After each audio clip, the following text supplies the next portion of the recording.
อ้าวต่างประเทศมันก็ต้องมีสาขาเขาเนาะบางเทื่อเขาอาจจะส่งแบบว่าเครื่องบินส่วนตัวกำลังการค้าการขายบ่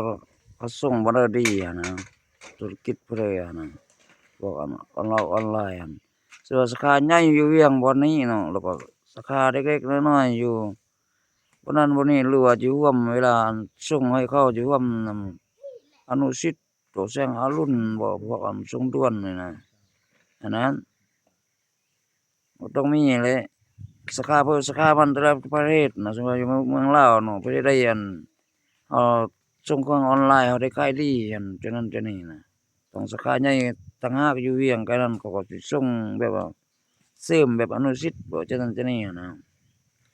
กันว่าเขาสิสั่งบางเทื่อสิตั้งสาขาตัวเองจนทั่วเมืองลาวก็สิบ่ได้อะนะต้องมีสาขาใหญ่ประเทศใดอั่นมีของออนไลน์เขาก็มันอยู่นครหลวงบ่หรือว่าจุดใหญ่บ่อนจุดซุมคือสวรรณเขตหรือว่าปากเซแม่งหั้นน่ะอยู่เชียงขวางหลวงพระบางบ่อุดมไซอั่น